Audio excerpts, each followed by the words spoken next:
It's 1970, and aviation is at its turning point. Boeing's giant 747 is stealing headlines, but for most airlines, it's simply too much airplane, too many seats, too much fuel, too much risk. Airlines need something smaller, leaner, but still revolutionary. McDonnell Douglas promised exactly that. Their DC-10 would bring wide-body comfort, 3 powerful engines, and lower operating costs. It was pitched as the jet that would outsmart Boeing and crush Lockheed's rival TriStar. This was supposed to be McDonnell Douglas's crowning achievement. Instead, it became one of aviation's darkest cautionary tales. This is the story of the DC-10, the jet that promised everything, delivered tragedy, and changed the skies forever. The story begins in 1967. The Boeing 747 is about to make its debut, and the world is watching. A giant that can carry 400 passengers, but at a staggering cost. Airlines are skeptical. Most look at the 747 and think the same thing. We need something smaller. The race is on to build the perfect widebody, bigger than a narrowbody, but far more efficient than the 747. 2 main contenders step forward: Lockheed with its elegant L-1011 TriStar, and McDonnell Douglas with the DC-10. McDonnell Douglas makes a bold strategic gamble. While rivals experiment with twin-engine designs, they chose 3.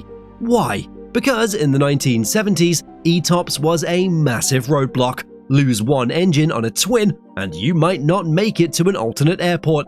Regulators? They wouldn't allow those jets to cross oceans or fly certain remote routes. But not everyone agreed. In Europe, a new consortium called Airbus was quietly working on the A300, the world's first twin-engine widebody. At the time, most airlines dismissed it. With ETOPS restrictions in place, a 2-engine jet seemed like a dead end for long-haul flying, but in the long run, it would prove to be the shape of things to come. For McDonnell Douglas, 3 engines were the sweet spot, enough redundancy to fly almost anywhere, but still more efficient than a 4-engine jumbo. The DC-10's trijet promised the holy grail: lower fuel burn than the 747, more range than a twin, and freedom to serve nearly any route on Earth. For airlines, it was just right. American Airlines became the launch customer, ordering 25 DC-10s for transcontinental routes. United quickly followed with 30, Continental with 15. These weren't just purchases, they were bets on the future of aviation.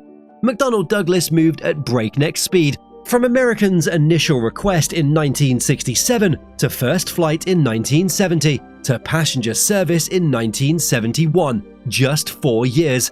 That aggressive timeline, it put enormous pressure on Boeing, and it forced Lockheed to rush its competing TriStar. And here's a detail most people miss: the DC-10's cargo hold. McDonnell Douglas designed it to be unusually spacious, maximizing revenue potential for airlines. At the time, it looked like a clever advantage. Later, it would prove catastrophic. By 1973, the DC-10 had become the backbone of long-haul fleets worldwide. KLM flew them across the Atlantic, Japan Airlines across the Pacific, Swiss Air throughout Europe.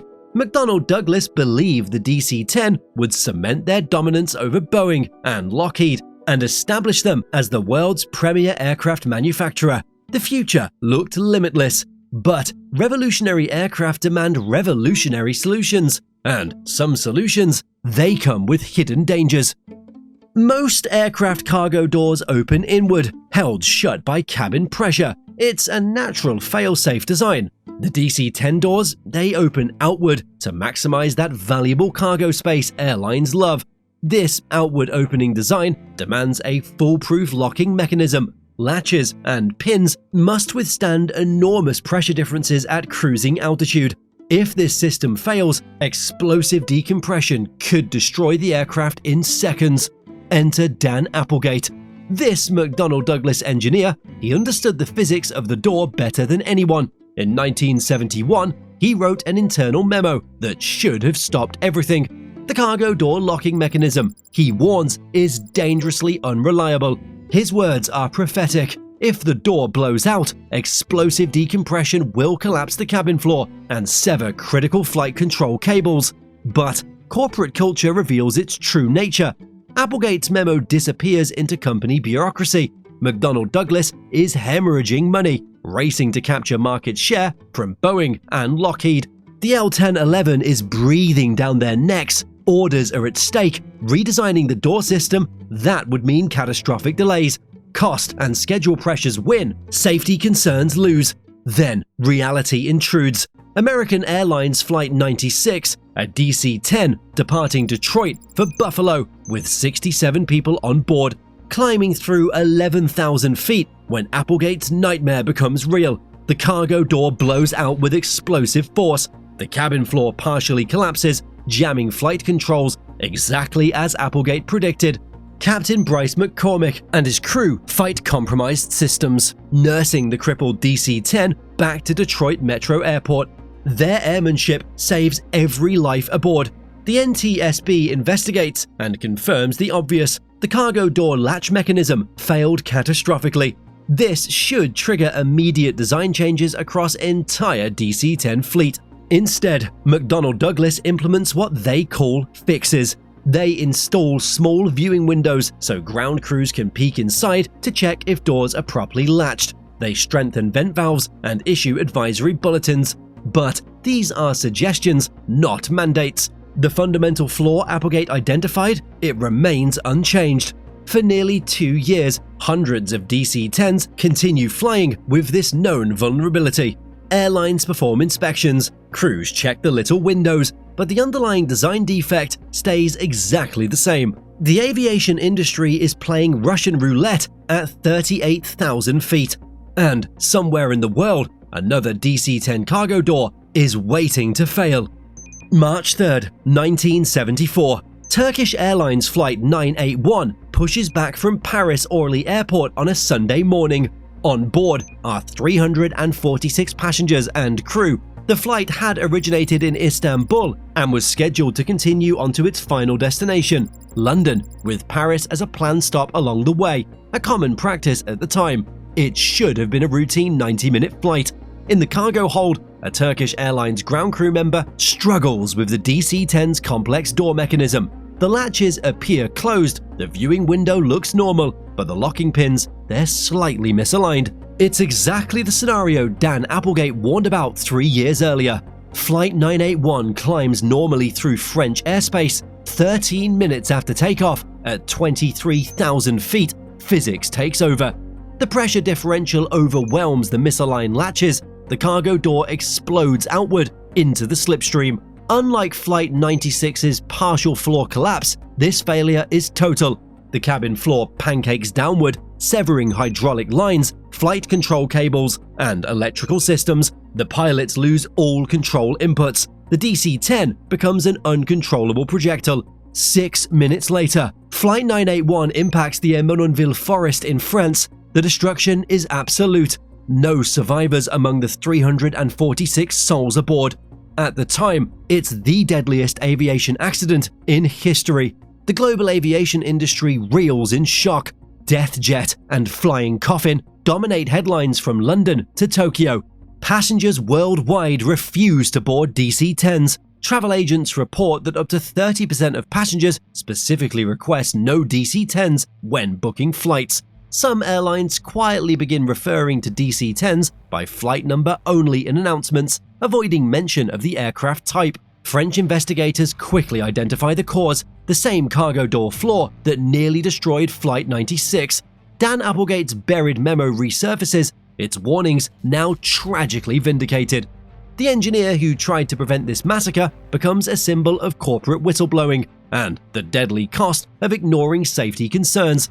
For McDonnell Douglas, the incident is potentially catastrophic. Stock prices plummet, orders are cancelled, their reputation as a safety-conscious manufacturer lies in ruins. The company that believed the DC-10 would secure their dominance now fights for survival. But this is just the beginning of the DC-10's troubles. McDonnell Douglas then scrambles to fix the cargo door problem. They completely redesign the system with redundant latches, backup systems, and cockpit warning lights. By late 1974, the DC-10 returned to service with genuinely improved safety systems, but public confidence is shattered beyond repair. The death jet stigma proves nearly impossible to overcome despite genuine safety improvements. Then, disaster strikes again. May 25, 1979, American Airlines Flight 191, a DC-10 bound for Los Angeles, begins its takeoff roll from Chicago O'Hare on a clear Friday afternoon. 271 people aboard, trusting the aircraft's rebuilt reputation. During the initial climb, witnesses watch in horror as something impossible happens. The left engine separates completely from the wing. The massive General Electric CF6 engine, weighing 13,500 pounds, tumbles across the runway as the DC-10 continues climbing. But the aircraft is now fatally damaged. The engine system severs hydraulic lines controlling the wing's leading edge slats. On the damaged left wing, slats retract, while on the right wing, slats remain extended. This creates a catastrophic aerodynamic imbalance. The DC-10 banks left, stalls, and rolls inverted. 31 seconds after engine separation, Flight 191 crashes into an open field near the airport. All 271 aboard perish, plus 2 on the ground. It became the deadliest aviation accident in US history, a grim record it holds to this day. The investigation reveals that American Airlines used an unauthorized maintenance shortcut. Maintenance engineers removed the engine and pylon as a single unit with a forklift instead of following proper procedures. This time-saving method created microscopic stress fractures that led to catastrophic structural failure. While this accident was caused by maintenance errors rather than design flaws, the public makes no such distinctions. Following the incident, every US-operated DC-10 is grounded. By late 1979, the DC-10 had been involved in 3 fatal accidents within 6 years, an unprecedented rate for a modern airliner. Airlines lose confidence not just in the aircraft, but in McDonnell Douglas itself. Orders for new DC-10s evaporate as carriers perceive the manufacturer as cutting corners. The reputation damage proves irreversible. Flight 191 wasn't the DC-10's only 1979 disaster. Just 5 months later, Western Airlines Flight 2605 approached Mexico City International Airport through dense fog. Due to a communications breakdown, the DC-10 landed on a closed runway, undergoing maintenance work, striking construction vehicles, and bursting into flames. 72 people died in what became Mexico's deadliest aviation accident at the time. This wasn't design flaw, it was pilot error and poor communication. But for a public already suspicious of the DC-10, it didn't matter. 3 fatal DC-10 accidents in 1 year created a narrative of a cursed aircraft that transcended rational analysis. The pattern had started earlier. In 1973, just months after the first cargo door incident, National Airlines Flight 27 experienced an uncontained engine failure at cruising altitude. Engine debris shattered a cabin window, and 1 passenger was explosively decompressed and killed. Each incident, regardless of cause, reinforced the growing perception that the DC-10 was dangerous. Aviation experts understood the distinction between design flaws and operational accidents. But the traveling public saw only a deadly pattern. The media amplified this narrative. Every DC-10 incident received disproportionate coverage compared to similar accidents involving other aircraft types. McDonnell Douglas found themselves fighting not just technical problems, but a public relations war they couldn't win. Remember ETOPS, the regulation that made 3 engines essential? It's evolving rapidly. New technology has allowed twin-engine aircraft to fly increasingly long routes over oceans. The DC-10's third engine, once its greatest advantage, becomes an expensive liability. Modern twins prove more fuel-efficient and reliable. Boeing's 767, introduced in 1982, captures the market the DC-10 was designed to dominate. Later, the 777 became everything the DC-10 promised to be: efficient, reliable, and trusted by passengers. The trijet market doesn't just decline, it collapses. Lockheed, already reeling from weak L-1011 sales and troubled engines, announces its exit from commercial aviation altogether.